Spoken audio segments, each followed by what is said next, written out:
Kaleessa gargaartee na fidee har'aatti na laattee boriif soomadhaaf gargaaraan koo ansitti laatadheera harkaan koo.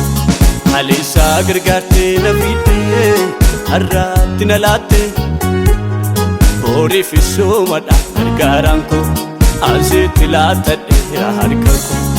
Ansitti laatadheera harkaan koo. Ansitti laatadheera harkaan koo. Ansitti laatadheera harkaan koo. Ansitti laatadheera harkaan koo. Ati maana nyaattu akka namaa miti bineensaaf na laattu ati dadhabaa miti. Ati maana nyaattu akka namaa miti bineensaaf na laattu gooftaa ati dadhabaa miti.